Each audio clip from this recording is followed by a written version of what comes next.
This is Town Square Sunday on demand. And now, 1420 WBSM's Jim Phillips. Good morning. This is Town Square Sunday. I'm Jim Phillips, and this program is dedicated to individuals and organizations working to make the South Coast a better place to live and work. Helena Hughes and the Immigrants Assistance Center at 58 Crapo Street have been working for years, well, decades really, to make New Bedford a welcoming place for newcomers. They're doing so today, in many cases, helping Guatemalans, Venezuelans, and others from Central America, as well as people from as far away as Afghanistan and other locales. We'll talk to her about that. It's an incredible effort. The person in charge, Helena Hughes, President and CEO, she joins us this morning to talk about immigration. Good morning, Helena. Good morning. So, it's been a year or so since we last spoke. During the past year, has there been much change in the people you are serving? Well, we're seeing because we started working with the migrant crisis, so we've actually, the increase, we're seeing an increase of people from Central America and from Venezuela and other countries that are coming, that become part of that migrant crisis that are happening at the border. And of course, we've had families here in Fairhaven. We've also had families in Dartmouth. Both Fairhaven and Dartmouth, those families have moved to Lowell. And now we continue to service migrant families in Taunton. And now we're going into Rainham. So that's where folks are being placed? That's right. And you are offering services and to those people? Yeah, and I can actually explain exactly when you mean by services, what we are doing. So what we're doing, we're working with Office for Refugees and Immigrants, and then also the Massachusetts Immigrant Refugee Advocacy. And our role is when they tell us, they send us the families and tell us where the location is, we go in and we do an assessment and we look at all of their immigration paperwork. And once we look at, because everybody's being paroled into the United States for 2 years. And as we look at that immigration paperwork, what we do is we upload into this Apricot database. And once we upload the immigration, that's what we're doing. We're assessing these families and uploading their immigration paperwork and making sure that they're not missing appointments and the revenue, where they live is correct. But as you can know, that they've been changed locations so many times. So we just don't want to make sure that they don't miss any immigration appointments. Families, we're talking about children? Lots of children, lots of families. Now we're also seeing a lot of women that have had their children born in the United States. So, yes. Yeah. And you mentioned a couple of agencies that are assisting you in all of this. Yeah, well, these are state agencies. So Office for Refugees and Immigrants is the state agency that that received the funding from the state. And then the Massachusetts Immigrant Refugee Advocacy, they got the money. And then they are partnered with different organizations statewide. And the Immigrants Assistance Center is the agency in Bristol County. Okay. When we last talked, we did discuss some education programs that you're working on for young people. We touched on it, really. I wanted to kind of flesh it out a little bit more. Tell us about these programs and who you're working with. So we have New Bedford Public School has been our strong partner. We've actually have been in New Bedford Public School for the past 12 years. And our role at New Bedford Public Schools is specifically working with the immigrant youth. A lot of them, we work a lot with the unaccompanied youth that are coming through the border. And we're also working with the parenting teen program of specifically when girls have been trafficking or many of them have been raped at the border and now they have children. So our role in there is going in there and providing them services. A lot of them have gone through a lot of trauma. So we were able to fundraise and hire, because these students and these kids they only have Mass Health Limited for only emergency. So they don't have mental health is definitely not included. So we know because of the trauma, we were able last year to hire a therapist who comes in now. We started 10 hours, now 20 hours a week. And we've been fundraising around that position to make sure that the mental health component is addressed.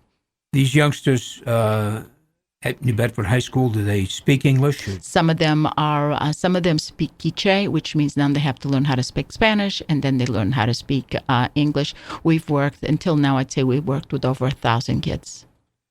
That's a big number. Yep, and this number keeps increasing. Yeah, even though it's spread over 12 years, 100 kids a year. Yeah. And you're probably going to see a lot more. Yeah, before unfortunately, it's all yes. over. Yes. And these kids have had some trauma. They've had some difficulty in their life, some tragedy in their life. And some of them have been abandoned. Yeah. They've been abandoned maybe by one parent or both parents, and these kids are coming through the border, and basically they're here, and they go through Office for Refugees and Resettlements, and then from there they end up in New Bedford. Maybe they have a connection, maybe they know a friend, or maybe they have an uncle or a cousin who's here, and that's how they end up. And I'd say the fishing industry is the number one reason why they're coming in, because they're working in the fishing industry. Work in the industry, sure. Yep. Work in the fish houses. And what about programs to help adults get acclimated? You're continuing to do that? Yes.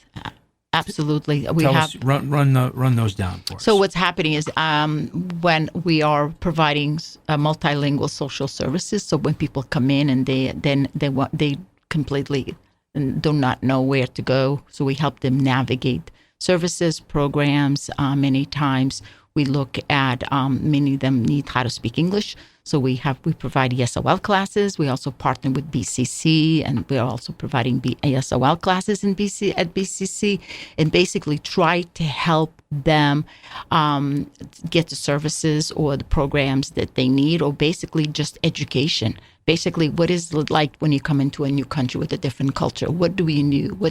And so that's why partners with the Greater New Bedford Health Center is really important, because we refer a lot of our clients to the health center, specifically those that have no health insurance.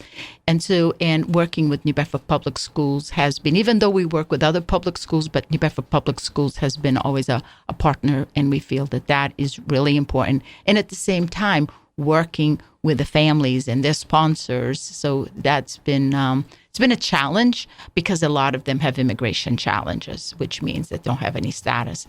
And it's kind of hard because they don't have a social security number. What can they do? Well, they can get a tax ID number. So this way they can pay taxes, because it's very confusing. They can pay taxes. They want people to pay taxes. So that's why they're getting a tax ID number. The tax ID number does not give them permission to work. That's not a working permit, but at least it's a way that they can pay taxes. How many people do you think you've seen come through your building? You talk about all these programs. Are they coming into your building? Yeah, they're coming in through the Immigrants Assistance Center. We're getting calls nationwide from people just wanting to know immigration. I think what is happening right now, and it's important to mention, is because there's this migrant crisis, what happens is a lot of scams. And many times the scammers come in with the church, right? They go in, they infiltrate through the church, and many times they look like the community that we serve, or that the parishioners represent. And so what happens is many times they are going, and we saw this in New Bedford, we've seen this through the migrant crisis, is that there are some people that mean well, but then there are other people that find this an opportunity to scam people and to make them false promises and charge money and not do anything, because there's really not an immigration process that they can qualify. A lot of them are saying, they can apply for asylum. Between you and I and our listeners, is the majority of these people that are coming through the border, they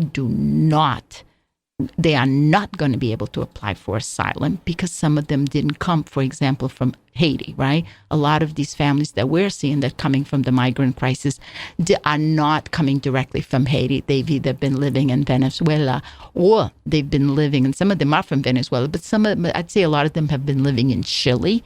Some of them have been living in Brazil. So if you don't come directly, for example, from Haiti, then you're not going to be able to apply for political asylum, because you've been living in other countries. So that's something that I find it interesting, that more and more people should be talking about this, because the majority. So a lot of times what I feel is we're giving people false hopes.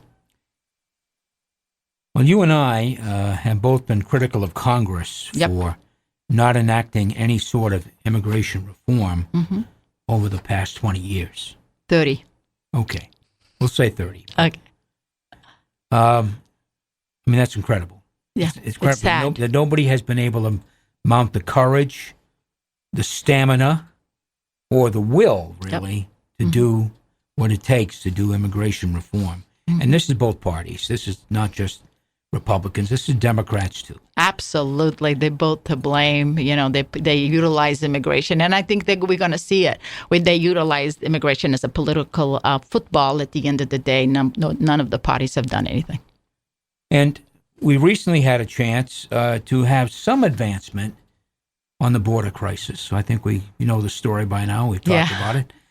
Some advancement on the border crisis with a bill that literally gave the Republicans everything they wanted. More judges, more this, more enforcement, more all of that. In exchange, the Biden administration looking for aid for Ukraine and Israel, military aid.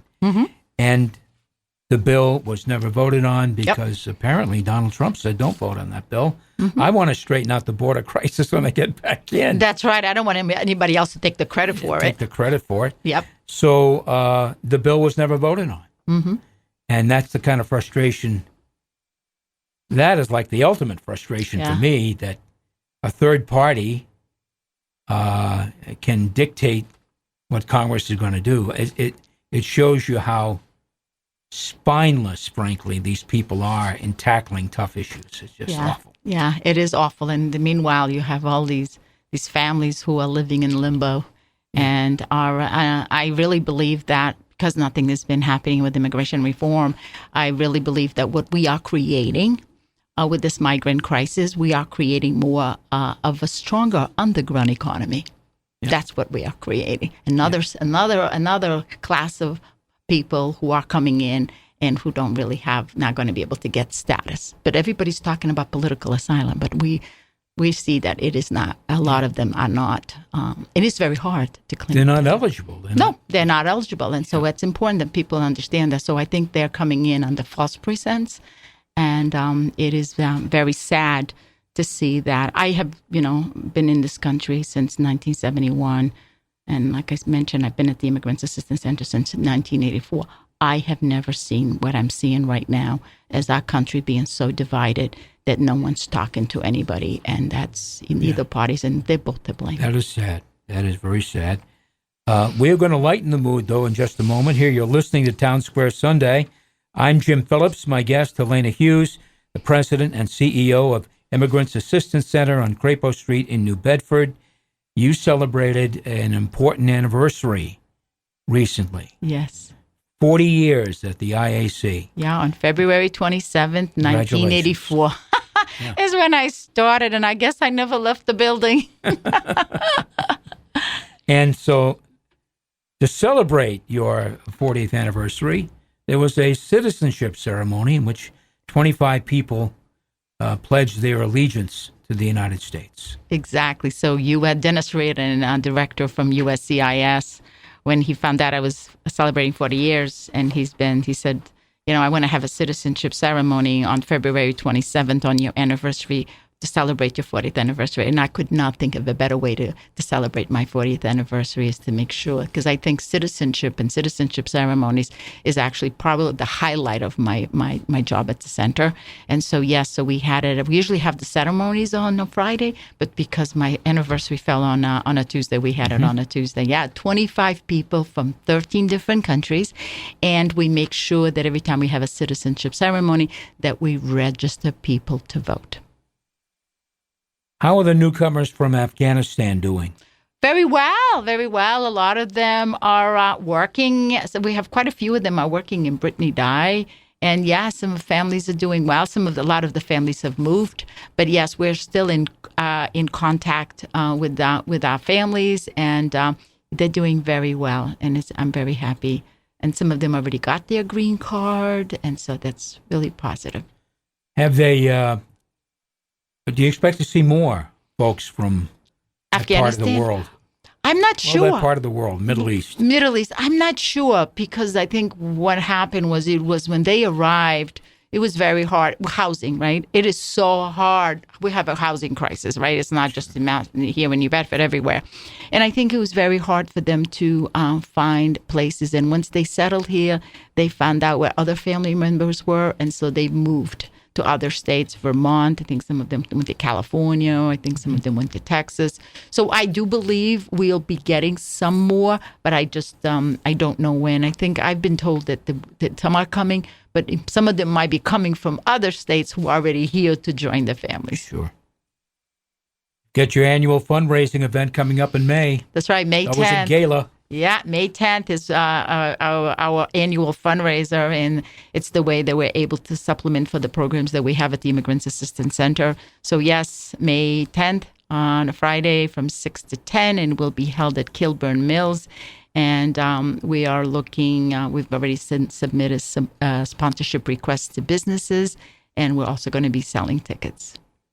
Very good. People want to get an early jump on tickets. Where do they go? Well, they can go to the immigrantsassistancecenter.org, and right on our website, they will be, and there is a page there that you can click and you can order tickets, or you can reach out to the Immigrants Assistance Center at 508-996-8113. And we're open Monday through Thursday from 8 to 5, and on Friday from 8 to 12. Okay. We wrapped it up very nicely. My guest has been Helena Hughes, President and CEO of the Immigrant Assistance Center in New Bedford. Thanks for coming in. Good luck with the fundraiser. Thank you so much. It's always a pleasure. Stay right here. Town Square Sunday will continue in just a moment.